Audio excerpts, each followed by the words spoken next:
Kita akan melanjutkan seri khotbah doa Kristen dan sorotan khusus untuk Nats Yohanes 17. Di situ ada doa Tuhan Yesus bagi gerejanya.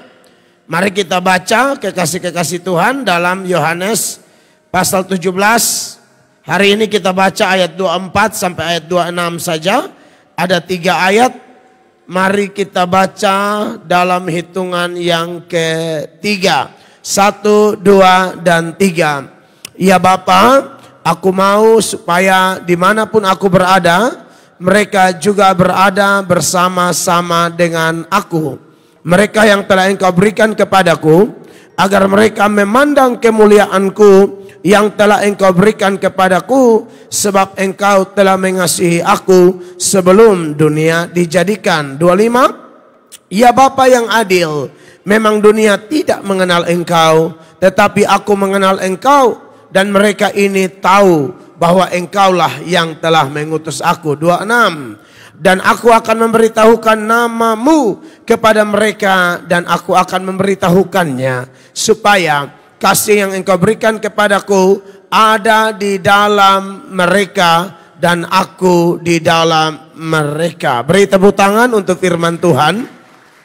Bapak Ibu jemaat yang dikasihi oleh Tuhan Yesus Kristus, puji Tuhan bahwa pada hari ini kita bisa melanjutkan seri khotbah ini, di mana kita sudah mendapatkan sejumlah berkat dari pembahasan doa Tuhan Yesus bagi gereja yang terambil dari Yohanes 17, yang secara garis besar kita sudah tahu bahwa ayat 1 sampai ayat 5 itu doa Tuhan Yesus bagi dirinya sendiri, yang di dalamnya Tuhan Yesus tidak pakai mengaku dosa, karena memang Tuhan Yesus tidak berdosa. Lalu Tuhan Yesus dalam doanya menyatakan ketaatannya yang sempurna. Dia sampaikan dalam doanya.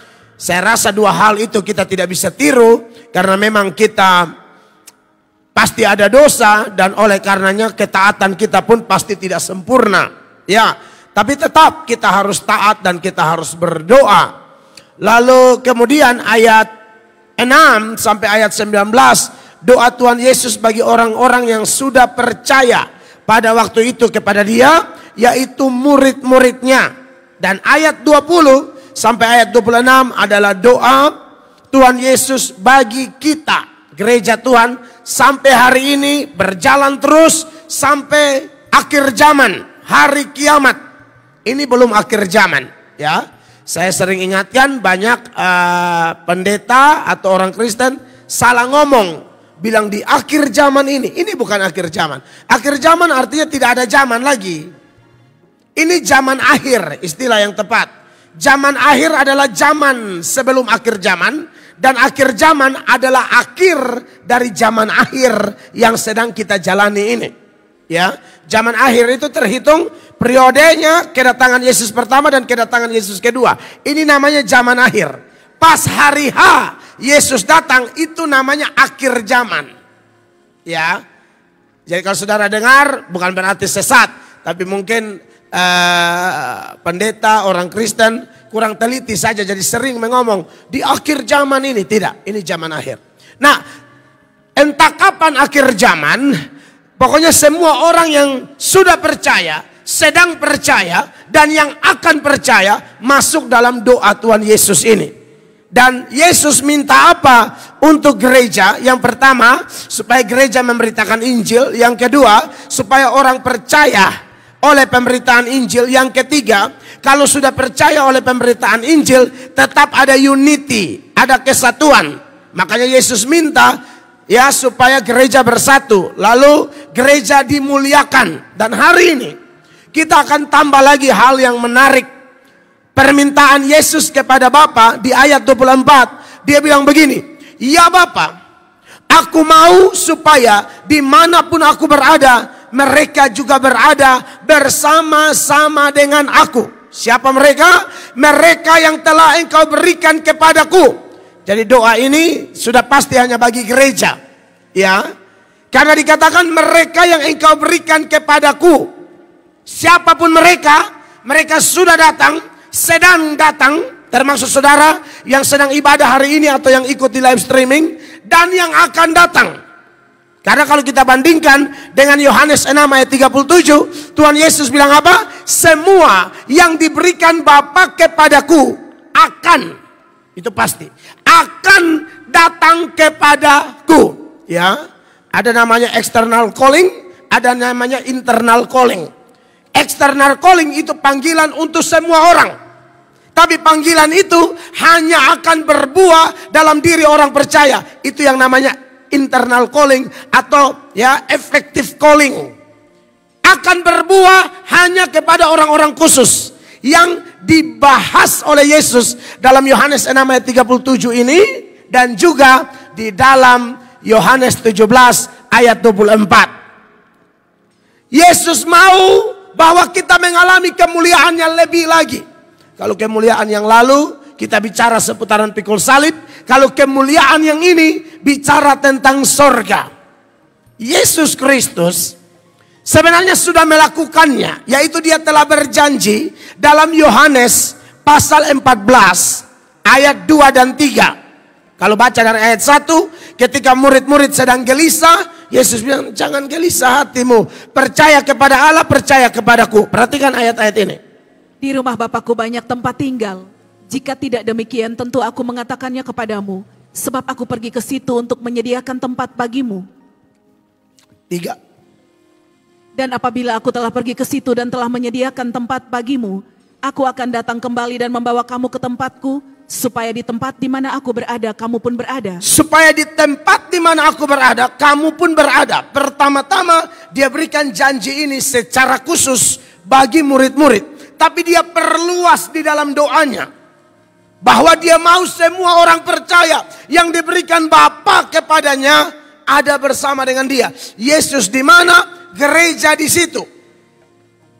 Menarik pada waktu Yesus mendoakan ini, seperti lagu tadi, ada salah satu lagu pembukaan, dia rela tinggalkan surga demi kita.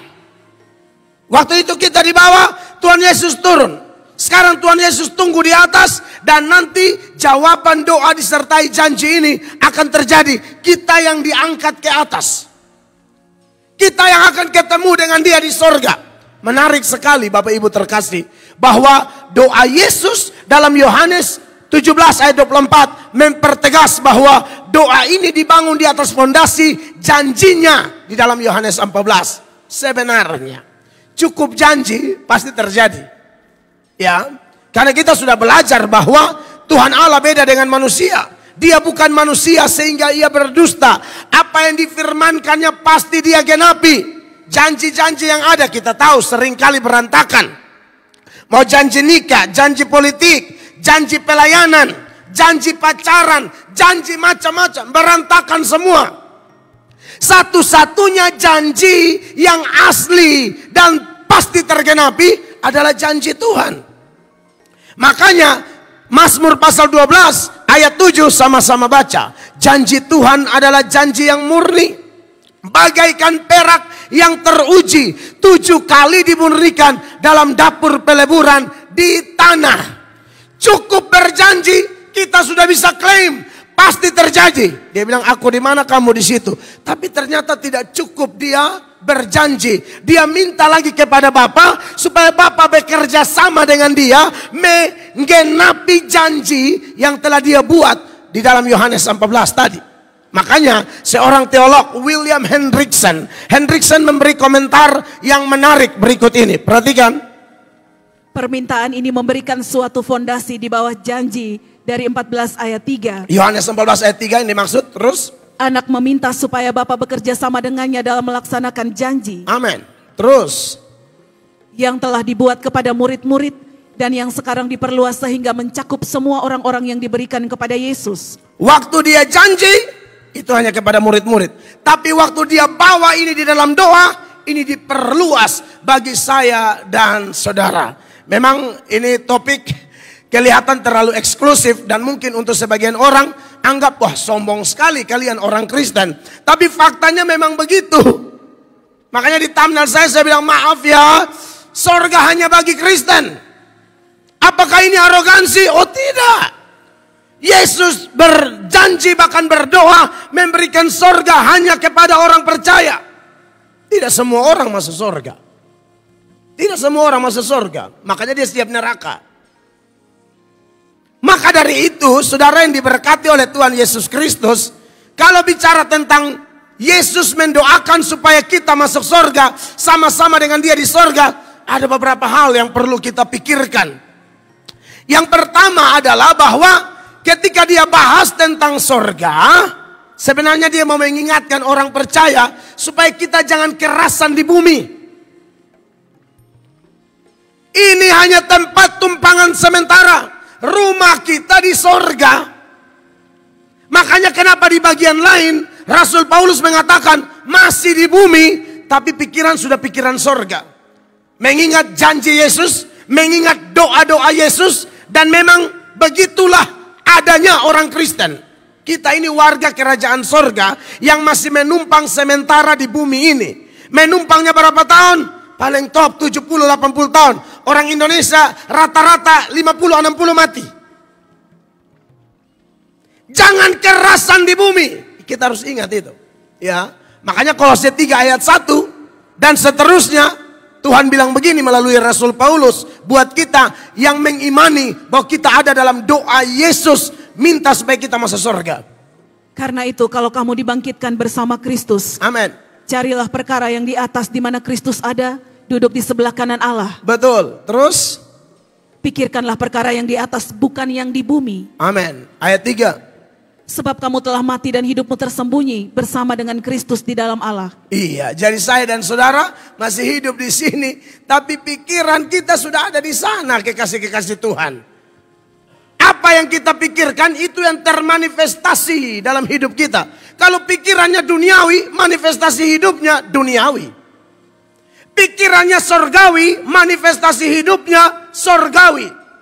Pikir apa yang Yesus pikir, di mana Yesus sedang duduk di sebelah kanan Allah. Di mana? Di sorga. Yesus pikir apa? Pikir kita. Pikir apa? Pikir kekudusan, ketaatan. Pikir seberapa banyak lagi jiwa-jiwa yang kita jangkau bagi kerajaannya. Maka kalau saudara yang ada dalam doa ini, wajib hukumnya diingatkan kembali. Ayo matikan keinginan-keinginan duniawi yang ada dalam diri kita. Karena di ayat 4 dan 5, Paulus bilang begini.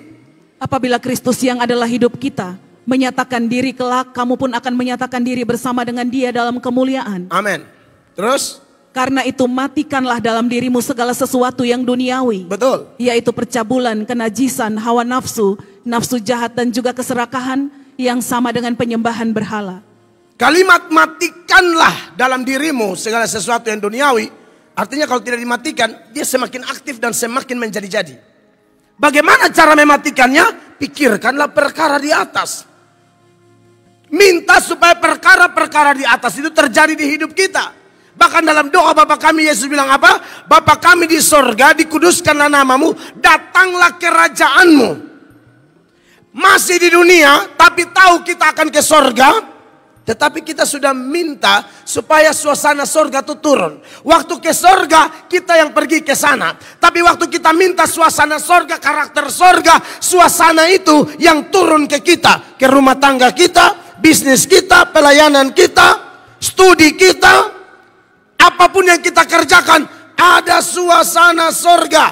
Itu hati Tuhan, saudara-saudara. Ya, ingat hal lain yang perlu kita tanamkan dalam hati dan pikiran kita saat mendengar Yesus doa supaya kita ke sorga. Kita ingat bahwa sorga itu dimensinya rohani. Rohani yang dimaksud adalah bebas dari hal-hal yang jahat. Ya, jadi sorga itu benar-benar tempat. Mengingat untuk masuk ke sana kita harus ganti tubuh ini. Dari tubuh biasa menjadi tubuh kemuliaan. Pulpit Commentary memberikan komentar, ini gabungan hamba-hamba Tuhan yang memberi komentar yang sangat menarik seputaran sorga. Bisa dikatakan bahwa tubuh kebangkitan akan bersifat rohani. Yep. Ya, tetapi bersifat rohani bukan dalam arti dibedakan dengan materi, tetapi dibedakan dengan sifat daging dan jahat. Iya, jadi sorga itu materi. Maksudnya kita bisa, itu bukan dunia roh yang kita melayang-layang. Tidak, itu tempat. benar-benar tempat. Jalannya dari emas semua. Tembok-temboknya tuh real. Bisa disentuh. Karena tubuh kita ini bisa disentuh. Apa buktinya? Yesus setelah bangkit, Thomas minta jamah, dia bilang sentuh. Tubuh itu yang kita pakai. Kalau tubuh kita bisa disentuh, tubuh kebangkitan itu bukan tubuh yang kayak roh begitu, bukan. Tubuh. Hanya beda dengan tubuh yang ini. Tubuh yang ditingkatkan kualitasnya. Kita semua berharap tubuh ini, aduh saudara, stres sedikit sudah mulai lari tuh, sakit ini, sakit itu. Kurang tidur mulai sakit ini, sakit itu. Salah makan mulai sakit ini, sakit itu. Ya, pikiran sedikit masalah rumah tangga langsung drop. Inilah tubuh itu. Makanya khotbah ini kalau saudara dengar, kita diberi harapan bahwa tubuh ini kita ganti nanti. Benar-benar ganti. Makanya pulpit komentari bilang, kalau tubuh ini bisa disentuh, maka sorga itu benar-benar tempat yang bisa kita injak, kita raba. Lanjut komentar pulpit komentari. Dan jika tubuh kebangkitan ini dengan cara apapun bersifat materi, maka ia harus mempunyai tempat yang juga bersifat materi, dan surga pastilah merupakan suatu tempat. Makanya dia bilang, di rumah Bapakku banyak tempat. Kalau aku sudah selesai buat, aku jemput. Makanya orang percaya yang sudah meninggal, rumahnya sudah jadi. Makanya berangkat duluan. Kalau yang belum bertobat mau mati ketakutan. Karena memang Anda tahu Anda mau ke neraka. Makanya kalau tidak jadi mati, bertobat. Maksudnya yang hampir mati dan tidak jadi mati, bertobat. Sudah pikir mati itu main gila. Bagi anak Tuhan, hidup Kristus mati keuntungan. Bagi Anda yang tidak dalam Kristus, hidup duniawi mati sial selama-lamanya. Mengerikan itu. Makanya kalau belum bertobat, jangan mau mati dulu. Dan kalau masih hidup, cepat bertobat. Kira-kira begitulah. Saya tidak tahu lagi mau ngomong apa nih. Pokoknya kalau masih hidup, buat keputusan. Siapapun saya dan saudara. Ya. Ingat apa yang tercatat dalam Filipi pasal 3. Ayat 20 dan 21. Siapa kita di bumi ini? Kita warga kerajaan sorga. Kewargaan kita ganda. Warga negara Indonesia sekaligus warga kerajaan sorga. Karena kewargaan kita adalah di dalam sorga. Yap. Dan dari situ juga kita menantikan Tuhan Yesus Kristus sebagai juru selamat. Iya, jadi ini bukan arogansi ya. Sebab ini khotbah diposting di media. Jadi saya tekankan, ini benar-benar hanya untuk orang yang percaya Yesus. Dan orang yang percaya Yesus namanya Kristen. Lebih tepatnya Kristen sejati, bukan Kristen tempelan. Lalu ayat yang ke-21, ingat ayat ini Bapak Ibu. Yang akan mengubah tubuh kita yang hina ini. Ya. Sehingga serupa dengan tubuhnya yang mulia. Menurut kuasanya yang dapat menaklukkan segala sesuatu kepada dirinya. Jadi tubuh kita akan diubahkan seperti tubuh Yesus waktu dia bangkit. Makanya dibilang yang akan mengubah tubuh kita yang hina ini, yang tadi ada macam-macam bencana di sini, saudara ada alami, saya juga alami, sehingga serupa dengan tubuhnya yang mulia. Haleluya. Jadi kekasih-kekasih Tuhan, kita warga kerajaan sorga yang masih di bumi. Sorga itu hal lain yang perlu kita ingat lagi. Sorga itu adalah tempat di mana kesedihan, penderitaan, kesengsaraan dihapuskan sama sekali. Makanya Wahyu 7 ayat 16-17 ayat itu ini sorga loh ya. Perhatikan. Mereka tidak akan menderita lapar dan dahaga lagi. Ya. Dan matahari atau panas terik tidak akan menimpa mereka lagi. Di sana tidak bisa jual basar, tidak laku ya. Di sini masih bisa lah, ya kan. Tapi di sana tidak ada lapar lagi. Mau basar, mau bilang alasan mau beli oto, kok apa. Tidak ada gitu. 17. Sebab anak domba yang di tengah-tengah tahta itu akan menggembalakan mereka dan akan menuntun mereka ke mata air kehidupan. Ya. Dan Allah akan menghapus segala air mata dari mata mereka. Iya, sekarang masih menangis karena orang omong, menangis karena saudara bertobat, dikucilkan, menangis karena saudara hidup jujur, non-job, menangis karena saudara memberitakan Injil dianggap orang aneh, menangis karena saudara mau hidup benar, dianggap sok suci dan lain sebagainya. menangis juga karena orang kita sayangi harus dipanggil pulang lebih dahulu dan lain sebagainya. Tapi di sana benar-benar sedih, derita, sengsara dihapus. Wahyu 21 ayat 4 menekankan hal yang senada. Perhatikan. Dan ia akan menghapus segala air mata dari mata mereka, dan maut tidak akan ada lagi. Tidak akan ada lagi perkabungan atau ratap tangis atau duka cita, sebab segala sesuatu yang lama itu telah berlalu. Nah, itu di sana. Tempat apa? Tempat yang tidak ada sedih, derita, dan sengsara. Tapi tahukah Bapak Ibu? Jalan menuju sana. Ulang. Jalan menuju sana. Menuju tempat yang tidak ada sedih, tidak ada derita, tidak ada sengsara. Adalah jalan yang penuh kesedihan. Jalan yang penuh derita. Jalan yang penuh sengsara. Makanya Dr. Lukas mencatat apa yang Paulus dan kawan-kawan ajar kepada murid-murid di dalam murid-murid mereka, bukan murid-murid Yesus. Dalam Kisah Para Rasul pasal 14 ayat 22, firman Allah berkata di tempat itu mereka menguatkan hati murid-murid itu. Kenapa harus menguatkan? Karena banyak sekali penderitaan saat mereka menjadi Kristen.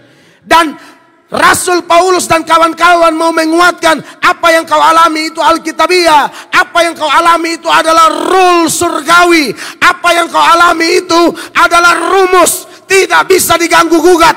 Makanya dikatakan mereka menguatkan hati murid-murid itu dan menasihati mereka supaya apa? Mereka bertekun di dalam iman dan mengatakan bahwa untuk masuk ke dalam kerajaan Allah, kita harus mengalami banyak sengsara. Jalan ke sorga cuma satu, melalui Yesus. Dan ikut jalan Yesus, itu jalan penuh sengsara. Jalan penuh derita. Masuk kerajaan sorga penuh dengan sengsara. Orang yang tidak ke sorga, dia cenderung lebih aman. Kenapa? Setan tidak serang dia. Kita yang orang-orang pilihan, jangan salah loh. Setan tahu siapa orang pilihan, siapa tidak. Setan tahu siapa Kristen KTP, siapa Kristen sungguh-sungguh. Setan tahu siapa pelayan asli, siapa pelayan palsu. Setan tahu siapa aktivis gereja yang hidup kudus dan siapa aktivis gereja yang penuh dengan kepalsuan dan kejahatan. Setan tahu. Makanya ketika anak-anak Skewa usir setan dan berkata, aku menyumpahi engkau dalam nama Yesus yang diberitakan oleh Paulus.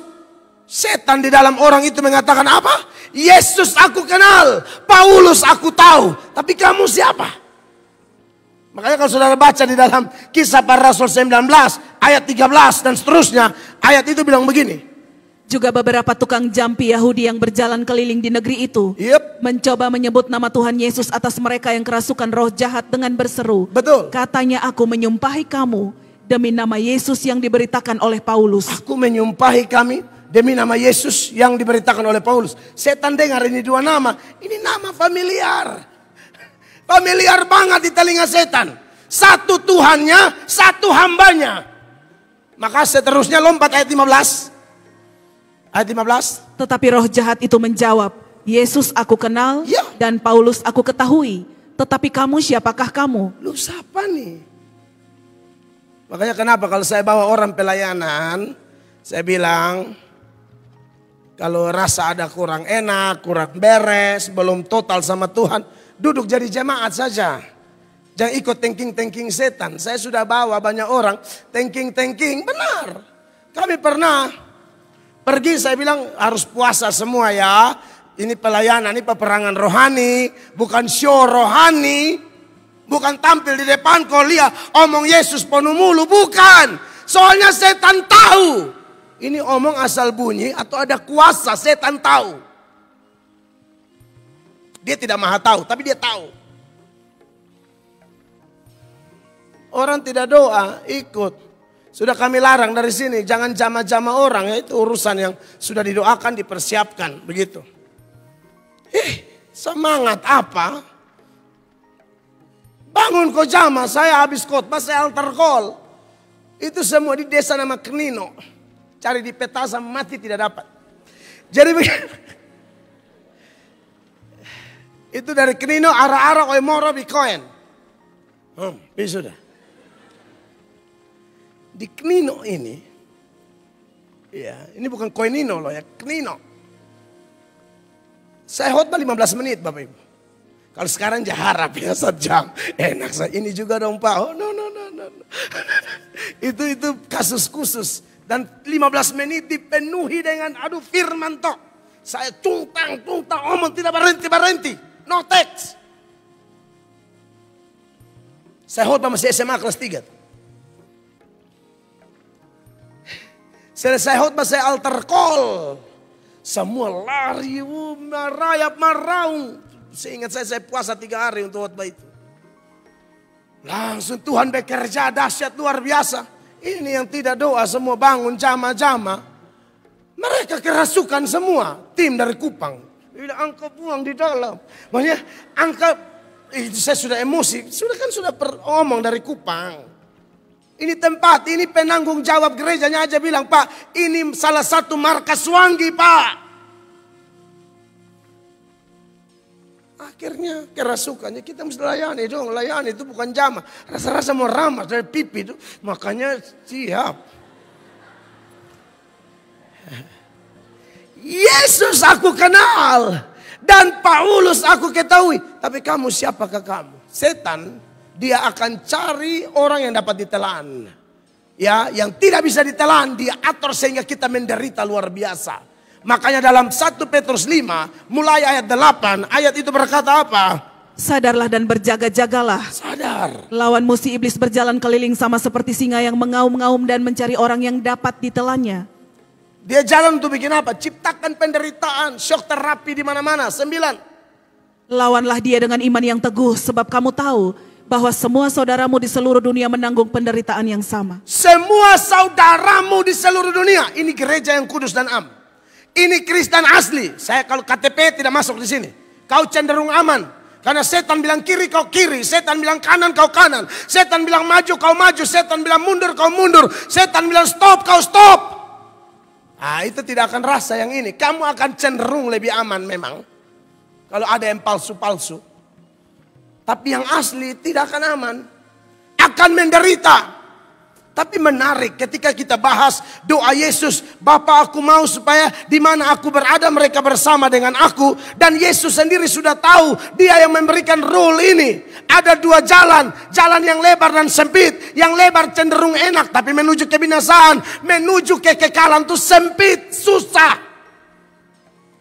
Tapi dia minta kita ke sorga. Berarti secara implisit kita tahu bahwa Yesus juga minta supaya Bapa menguatkan kita melewati proses sedih, derita, sengsara sebagai pengikut Kristus. Jadi Anda jangan takut. Dia bukan hanya minta sorga, tapi kekuatan melewati jalan ini sampai kepada tempat yang tidak ada sedih, tidak ada derita dan tidak ada sengsara. Makanya kalau kita lihat setelah ayat 9 dari tulisan Petrus, ini saya yakin jawaban doa Yesus bagi kita yang menderita. Ayat 10 saya baca buat saudara. Dan Allah sumber segala kasih karunia yang telah memanggil kamu dalam Kristus kepada kemuliaannya yang kekal. Ingat, menuju kemuliaan itu menderita. Kemuliaan yang kekal itu menderita. Tapi karena dia sudah doa, maka Petrus bilang apa? Akan melengkapi, meneguhkan, menguatkan dan mengokohkan kamu sesudah kamu menderita seketika lamanya. Makanya di ayat lain bilang khusus orang percaya, pencobaan-pencobaan yang kamu hadapi pencobaan biasa, tidak akan melebihi kekuatanmu. Maka tidak ada yang namanya Kristen asli lari pontang-panting. Kristen asli mundur, tidak ada. Raja Daud bilang apa? Aku berjalan dalam lembah kekelaman, bukan aku berlari. Orang fasik lari, kita tidak lari. Maju terus. Iya kan? Amsal 28 ayat 1 bilang apa di sana? Sama-sama baca. 1, 2, 3. Orang fasik lari walaupun apa? Tidak ada yang mengejarnya. Tetapi orang benar merasa aman seperti singa muda. Kenapa? Yesus sudah doa buat kita. Bapa pasti kuatkan kita. Amin Bapak Ibu. Jadi kalau ada masalah, ketakutan sekali. Tetangga mata merah langsung bilang, kayaknya dia mau suanggi saya. Apa? Kenapa hidup tak kubayangan? Tidak ada yang bikin apa-apa. Lari, ketakutan, cemas. Kecemasanmu, kekhawatiranmu, ketakutanmu tidak akan merubah skenario Allah. Lalu kenapa kau takut? Kenapa kau khawatir? Tidak menambah sehasta pun jalan hidupmu. Takut bikin apa? Amin, kekasih Tuhan.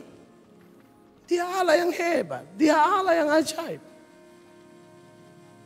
Dalam segala pergumulan kita jangan takut. Tuhan pasti bela kita. Ya. Saya dan istri anak berangkat Australia.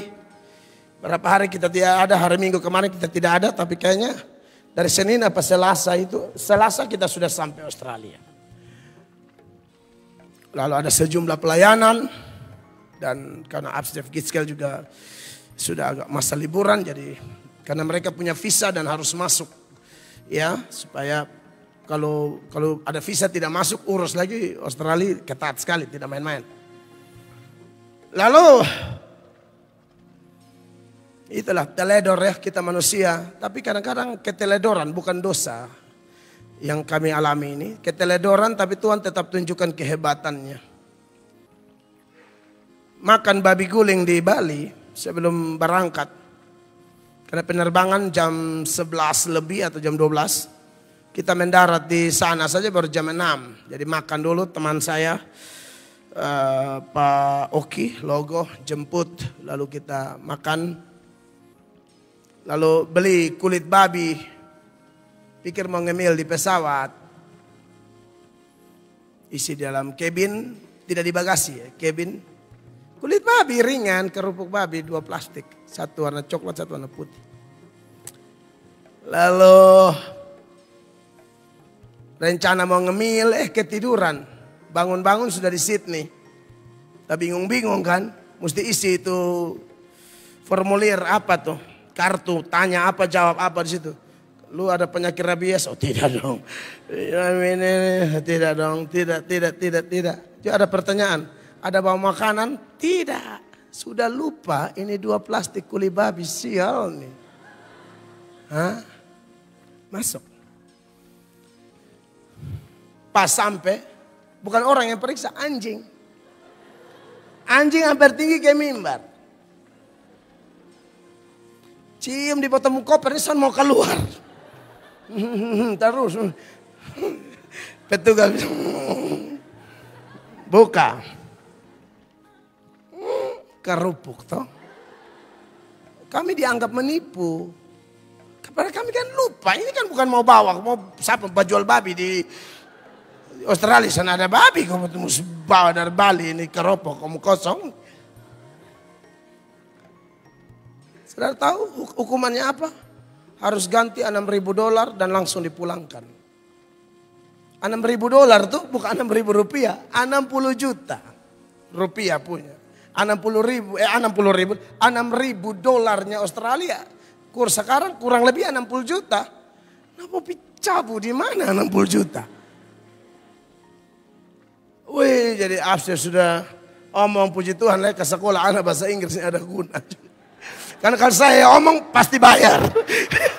Karena saya minta maaf lebih kepada mengancam yang ini muka son cocok kata-kata, intonasi, aksen semua. Lu nantang gua lu, bayarlah. Kan bahasa Inggris waktu koa.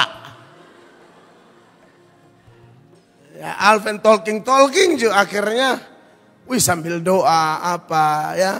Tapi di sisi lain ya kita juga agak tenang juga. Mungkin ada panik sedikit. Tapi Tuhan kasih ketenangan. Akhirnya mereka bilang kami hanya tanda tanda beta kepala keluarga toh. Sudah masuk Australia berapa kali? Saya bilang ini keempat. Oh kami tanda kau ya. 1 kali lu tidak bisa masuk lagi. Khusus lu. Dia bilang yes. Jesus bless you. Akhirnya bebas dari Tuhan. Baik sungguh. Tuhan terlalu baik saudara. Kalau tidak kan 6.000 nih. Baru langsung pulang lah. Pulang bukan dong biayai. Lu beli sendiri. Lalu kita pun tiket yang pulang pasti angus semua. Rugi berapa banyak gitu. Tapi Tuhan tuh bela ya. Ya makanya Mungkin orang fasik ketakutan, kita anak Tuhan, ya sengeri-ngerinya keadaan sekitar tidak akan membuat kita lari pontang-panting. Kita tahu bahwa Tuhan adalah menara yang kuat, tempat perlindungan kita. Maka kita tidak akan gampang goyah, saudara-saudara. Sudah begitulah mau pulang lebih ngeri. Pesawat kita itu harus transit ya. Dari Sydney ke Adelaide. Dari Adelaide baru ke Bali. Dari Sydney ke Adelaide harus pakai domestik, pesawat dalam negeri saja. Nanti baru kami ambil bagasi, total ada 6 koper. Baru kami check in lagi. Ya, pindah dari terminal domestik ke terminal internasional. Dan harus naik bus. Waktu cuma 2 jam. Antrian itu ngeri dan tidak teratur. Kami sudah ikut antrian, ada bule semua. Mereka potong jalan. Mau ngomong apa? Tinggi ke Goliat. Don't potong, please. Sudah, bohong. Biar lu begini di Kupang lu geng sama bule.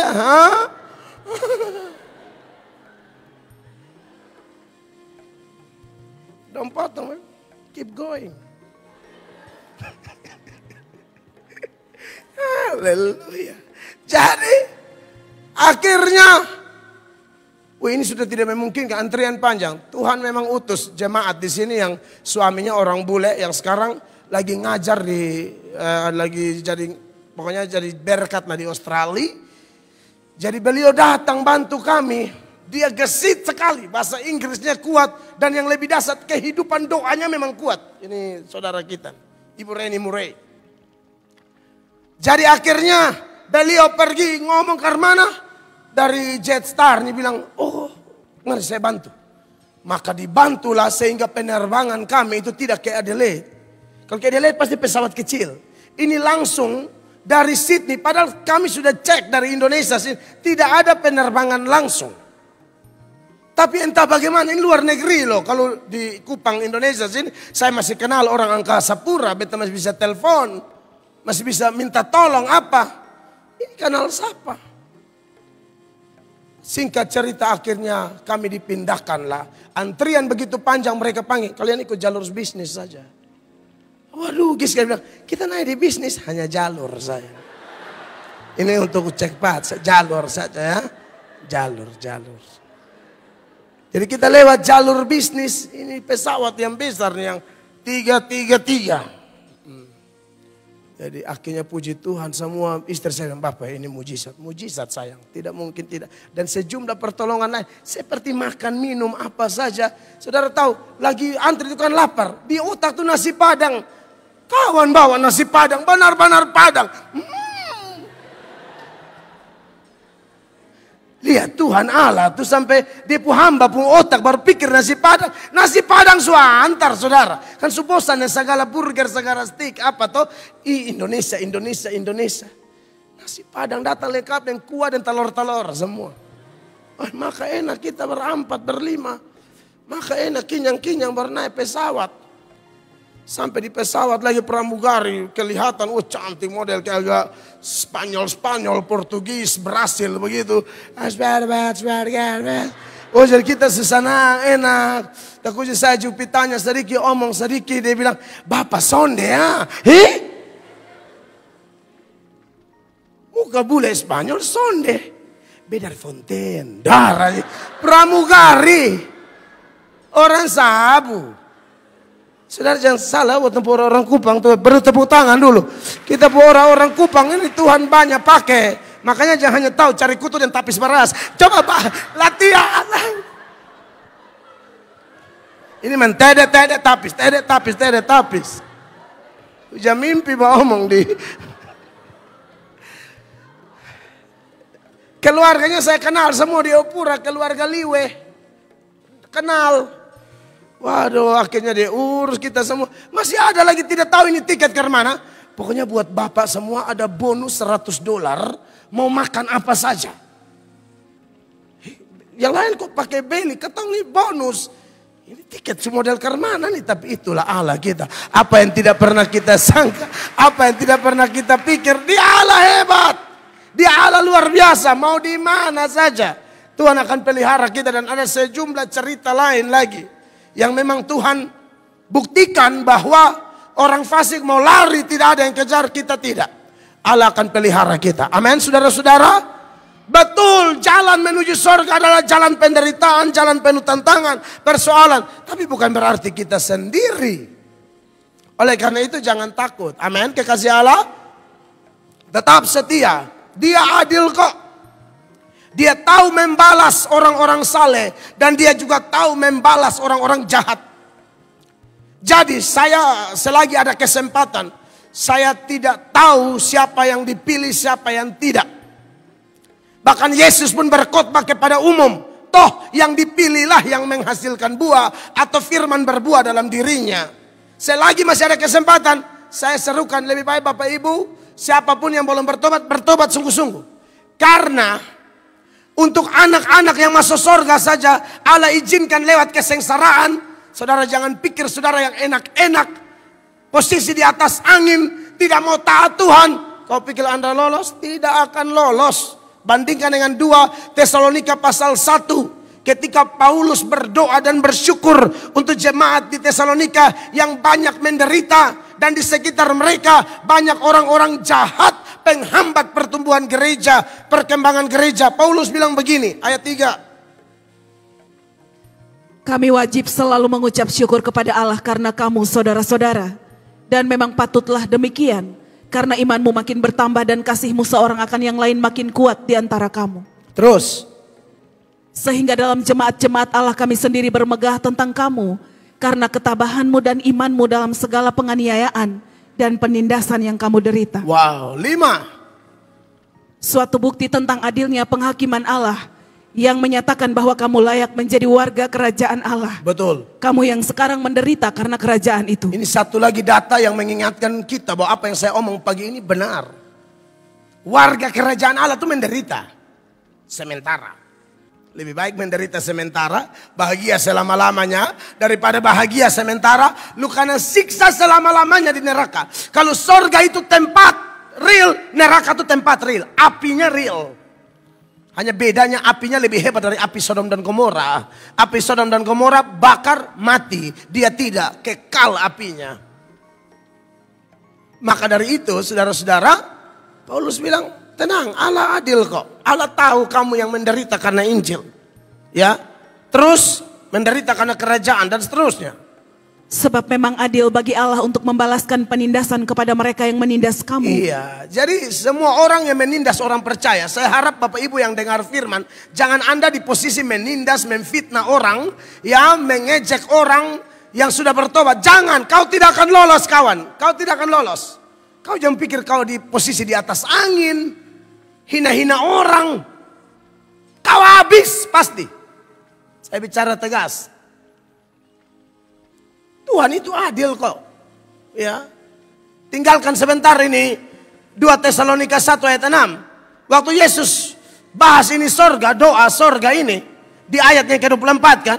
Di ayat 25 dari Yohanes 17. Dia mulai dengan seruan apa di sana? Ya Bapa yang adil. Makanya 2 Tesalonika 1 ayat 6 tadi. Bapa yang adil itu mulai bekerja. Sebab memang adil bagi Allah. Untuk membalaskan penindasan kepada mereka yang menindas kamu. 7. Dan untuk memberikan kelegaan kepada kamu yang ditindas. Dan juga kepada kami. Pada waktu Tuhan Yesus dari dalam sorga menyatakan dirinya. Bersama-sama dengan malaikat-malaikatnya dalam kuasanya. Di dalam api yang bernyala-nyala. Perlu dicatat ini ya. Semua orang yang menerima Yesus. Anda kelihatan teraniaya. Tapi Anda jangan takut. Anda akan bahagia selama-lamanya. Dan bagi kau yang maki-maki Tuhan kami. Nanti kamu lihat, dia datang sebagai raja di atas segala raja. Dan dia datang tidak lagi menonjolkan kasihnya. Seperti dulu dia berkata, marilah kepadaku semua yang letih, lesu, berbeban berat. Di dalam pengadilan akhir. Pada waktu dia datang, itu tidak ada lagi. Kamu yang sudah menerima atau mendengar firman ajakan supaya datang kepadanya. Tapi kamu tidak datang, lu habis waktu itu. 8. Dan mengadakan pembalasan terhadap mereka yang tidak mau mengenal Allah dan tidak mentaati Injil Yesus Tuhan kita. Yesus datang itu untuk melakukan pembalasan. Dia datang pertama untuk penebusan. Dia datang kedua penghakiman. Maka jemaat yang diberkati Tuhan, kita yang ada dalam doa Yesus ini, pasti kita dikuatkan. Pasti kita dikuatkan dan pasti kita akan dihiburkan oleh Tuhan. Makanya Lazarus dan orang kaya itu. Orang kaya enak-enak di bumi. Dua-dua mati. Mau kaya kayak apapun mati juga. Sekarang pukul 18.59. Banyak triliun. Mati juga. Toh dunia ini akan lenyap. Miskin memang sengsara. Mati, kaya juga mati. Di dalam Lukas 16 ayat 22 dan seterusnya. Dan apa yang terjadi setelah mereka dua mati? Kemudian matilah orang miskin itu lalu dibawa oleh malaikat-malaikat ke pangkuan Abraham. Gambaran sorga 23. Orang kaya itu juga mati lalu dikubur. Dan sementara ia menderita sengsara di alam maut, ia memandang ke atas. Dan dari jauh dilihatnya Abraham dan Lazarus duduk di pangkuannya. Dia minta apa? 24. Lalu ia berseru katanya, Bapak Abraham, kasihanilah aku.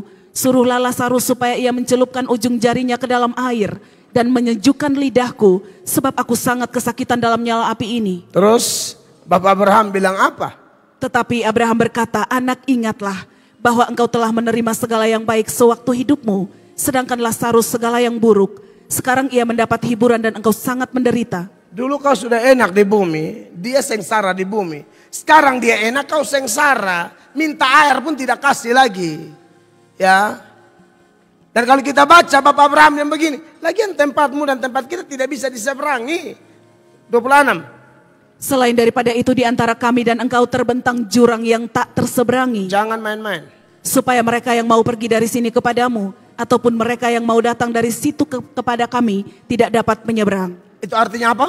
Sekali sorga tetap sorga, sekali neraka tetap neraka. Dari sorga tidak bisa pindah ke neraka, dari neraka tidak bisa pindah ke sorga. Mau ke sorga atau ke neraka, putuskan sekarang nih di Kupang. Putuskan sekarang nih, masih di bumi, masih di Indonesia. Putuskan sekarang. Sebab kau menangis darah pun tidak ada urusan di situ. Lebih saudara menangis di gereja, tak usah gengsi dengan air mata. Kalau memang roh jama, biarkan dia jama Anda. Amin. Sekali neraka tetap neraka. Dia tidak ada di ajaran Kristen Protestan doa orang tua atau doa pendeta bikin lu lolos. Lu ada emang kan.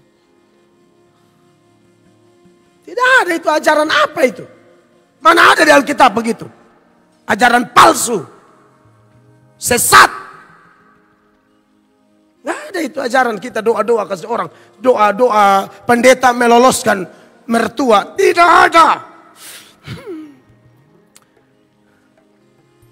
Makanya buat keputusan sekarang, berdoa sendiri sekarang. Selagi masih ada napas hidup. Amin Bapak Ibu terkasih. Kenapa si kaya masuk neraka dan si miskin masuk surga? Jawabannya yang jelas. Yang pertama, si miskin orang percaya, kan hanya orang percaya masuk surga. Cara tafsir Alkitab begitu. Walaupun di bagian itu tidak ditulis Lazarus Kristen, tetapi syarat masuk surga cuma satu jalan, yaitu melalui Yesus. Berarti Lazarus di sini adalah perwakilan orang percaya. Yang menyebabkan Lazarus masuk surga bukan miskinnya, bukan menderitanya, tapi dia orang percaya. Yang menyebabkan si kaya masuk neraka bukan kayanya. Banyak orang kaya masuk surga kok. Tadi ada Abraham tuh. Makanya orang pernah tanya saya, Pak Mel mau pilih mana dari cerita ini? Si kaya atau si miskin? Wah, lu tolong sebut Abraham dong. Saya mau kayak Abraham. Amin. Diberkati di bumi, mati masuk surga. Kan begitu. Tantangan pasti ada. Ya, sampai hari ini saja Abraham punya tantangan masih ada. Buktinya apa? Film Isaun Lisan disuruh hapus. Anda lihat Bapak Abraham pun penderitaan. Sampai sekarang aja anggota DPR RI, Komisi 8, Wakil Komisi 8 bidang keagamaan Pak Sapa Hasan. Masih otak-atik Abraham. Abraham sudah menderita mempersembahkan Ishak. Dan memang Ishaklah yang dipersembahkan. Itu tidak bisa diganggu gugat. Amin. Ya Abraham juga menderita. Berarti ajaran menderita itu tidak berubah. Abraham sekalipun. Tapi kalau harus memilih ya Abraham lah. Kalau Lazarus memang terlalu parah saudara-saudara. Kalau ada yang mau kita bikin ya doa khusus. Hari Selasa doa pagi khusus kaum Lazarus ya. Haleluya. Kalau si kaya jangan, enak di bumi tapi sengsara di sana. Air setetes pun tidak dapat. Iya toh? Lalu yang berikut, manifestasi orang tidak percaya seperti si kaya ini apa? Kalau tidak percaya pasti tidak melayani. Kalaupun melayani bukan prioritas, itu sampingan dan itu sama dengan tidak melayani. Ulang. Saudara yang melayani tak melayani itu sampingan aja, isi waktu. Sama dengan Anda tidak melayani. Karena sekalipun Anda bukan full timer seperti saya, tapi kalau melayani jangan lihat pelayanan sampingan. Pelayanan itu serius. Hanya terima tamu, serius. Bukan enak deh bab tua. Kamu dianggap tidak melayani. Pelayanan hanya jaga perasaan gembala kamu. Tidak tulus sama Yesus. Amin. Si kaya ini tidak melayani, sudah di neraka baru ada beban pelayanan. Makanya kalau Anda baca terus dia bilang apa? Bapak Abraham, kalau begitu suruh Lazarus kembali, hidup kembali, pergi ke rumah bapakku karena masih ada 5 saudaraku jahat sekali belum bertobat. Tolong nasihati mereka supaya mereka jangan masuk ke sini. Anda lihat, beban pelayanan muncul setelah di neraka. Yang mati cuma tubuh kita. Semua yang ada dalam kita sama persis. Pikiran kita, perasaan kita, tidak ada yang mati di situ. Pikiran kita tidak mati. Yang mati daging tubuh kita. Anda bisa bayangkan, hanya ada masalah sedikit, saya stres. Di neraka stres, model apa? Saya pikir kalau Anda tenang sedikit, bisa Anda bayangkan kok. Parah sekali. Jadi jangan main-main. Amin. Makanya selagi saya masih ada waktu, saya berseru, bertobat. Selain tidak melayani, apalagi dia tidak bantu orang. Si kaya ini tidak bantu orang. Lazarus jelas-jelas miskin. Yang jatuh tuh sisa-sisa. Dia tidak ada niat bagi, itu tidak ada. Maka diberkatilah jemaat yang bantu orang. Jangan sepelekan perbuatan baik sekecil apapun. Alkitab berkata kamu berikan secangkir saja air minum kepada seorang pengikut Kristus. Walaupun dia anak kecil, kamu tidak akan kehilangan upah. Air minum kecil. Makanya budayakan kalau saudara kemana-mana tuh, ya apalagi pergi ke rumah hamba Tuhan orang percaya, bawa oleh-oleh sedikit. Dia tangan kosong, leher miring, pinjam uang lagi. Bukan tidak boleh, mak. Lu akalin deh. Ke rumah orang, apalagi orang tua, tangan kosong dengan bawa pisang satu sisir, pesannya beda tanpa omong banyak. Mama ada pisang sedikit, senang dia. Ada kabaya, ada batik. Jangan datang, mama ada perban. Laki puku minta perban di mama lagi. Mama kan mama bilang dengan lu. Dari awal lu bawa laki mama pu hati ini dek. Mama omong lu bilang mama bikin lebe-lebe. Sekarang apa? Perban kan? Bapak mau, mama mau yang perbankan, lu mau yang perbankan? Ya sudah. Kan sudah aku bilang jangan bertempur. Kau bertempur, matilah kau. Saudara yang diberkati Tuhan. Jadi buat baik ya. Terima kasih buat jemaat. Di Amazing Grace ini beta jarang ketemu orang kekek. Jarang. Karena buat saya pemberian bukan masalah besar atau bagusnya, bukan. Tulusnya. Ya, memberi itu penting. Karena Alkitab bilang lebih berbahagia atau lebih diberkati memberi daripada menerima. Menerima itu diberkati, tapi memberi itu lebih diberkati. Maka dari itu, jemaat yang diberkati oleh Tuhan Yesus Kristus, mari yang mau ke surga, percaya Yesus, melayani, menabur, disertai sejumlah penderitaan, tidak apa-apa. Allah di pihak kita. Dan yang terakhir hari ini, dan untuk membuat kita tambah kuat, supaya kita jangan mengeluh kiri kanan, tenang saja, Tuhan di pihak kita. Doa Yesus yang berikut itu di ayat 26. Dia bilang begini. Dan aku telah memberitahukan namamu kepada mereka dan aku akan memberitahukannya. Supaya kasih yang engkau berikan kepadaku ada di dalam mereka dan aku di dalam mereka. Iya. Permintaan yang terakhir untuk seluruh poin dari minggu-minggu yang lalu sampai hari ini. Hari ini cuma 2 poin toh. Yesus minta kita masuk surga dan penonjolan salah satu sifat Allah adalah keadilan Allah di situ. Tapi sekarang Yesus minta dikatakan supaya kasih yang engkau berikan kepadaku ada di dalam mereka dan aku di dalam mereka. Jadi Yesus minta supaya Bapa mengasihi kita seperti Bapa mengasihi Yesus. Kasih yang Bapa berikan kepada Yesus itu kasih yang sama. Yesus tidak lebih, tidak kurang. Yesus mau kasih yang sama itu diberikan kepada saya dan Bapak Ibu. Bapak Ibu bayangkan kalau kita memiliki kasih ini. Saudara-saudara, sebelum kita menerima Yesus, apakah Allah sudah mengasihi kita? Sudah dong, sudah. Bahkan sebelum dunia dijadikan, artinya sebelum kita lahir. Makanya dalam Efesus 1 ayat 4 dan 5 dia bilang begini, perhatikan Bapak Ibu.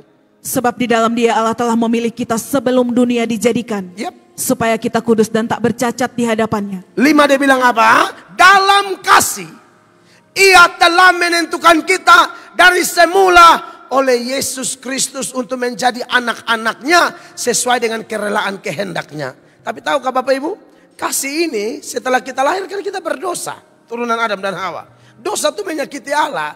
Jadi sebelum kita menerima Yesus, sebelum ada dalam Yesus, maka kasih Allah kepada kita itu bercampur permusuhan. Allah mengasihi kita tapi sekaligus memusuhi kita. Kita musuhnya tapi sekaligus sahabatnya. Makanya di dalam Roma pasal 5 ayat 8 dia bilang begini. Allah mati untuk siapa? Untuk kita. Pada waktu kapan? Kita masih berdosa. Akan tetapi Allah menunjukkan kasih-Nya kepada kita oleh karena Kristus telah mati untuk kita ketika kita masih berdosa. Betul. 9. Lebih-lebih karena kita sekarang telah dibenarkan oleh darah-Nya, kita pasti akan diselamatkan dari murka Allah. 10. Sebab jikalau kita ketika masih seteru diperdamaikan dengan Allah oleh kematian anaknya, lebih-lebih kita yang sekarang telah diperdamaikan pasti akan diselamatkan oleh hidupnya. Masih seteru, Tuhan sudah kasih kita, tapi kasih campur seteru. Tapi Yesus meminta, Bapa, kasih yang engkau berikan kepadaku, aku mau berikan kepada mereka. Artinya kasih tanpa permusuhan lagi. Itu hanya terjadi ketika Anda dan saya dalam Yesus, Yesus dalam Anda dan saya, maka tidak ada permusuhan. Kasih yang Yesus dapat dari Bapa, kasih yang sama yang kita dapat dari Bapa. Itu yang Yesus minta. Dengan kasih inilah kita bertahan melewati semua proses. Amin. Saudara ingat, dengan kasih inilah kita bertahan. Karena saudara tahu, Yesus sendiri bilang apa? Bebanku enak dan ringan. 1 Yohanes pasal 5 ayat 3 sama-sama baca. Firman Allah bilang apa? Inilah kasih kepada Allah, yaitu bahwa kita menuruti perintah-perintahnya. Perintah-perintahnya itu tidak berat. Kita mengasihi Allah pakai kasih yang mana? Kasih yang Yesus minta itu. Kasih yang murni. Jangan hanya mau terima kasih. Kasih itu kita pakai kembali mengasihi Allah dan mengasihi sesama. Dengan demikian Bapak Ibu jemaat yang diberkati, sekalipun ada persoalan kiri kanan muka belakang, tapi saya dan saudara anak-anak Tuhan sejati akan tetap maju. Dan semua yang siap maju, beri tepuk tangan yang meriah bagi Tuhan. Saya selesai, Tuhan Yesus memberkati kita. Haleluya.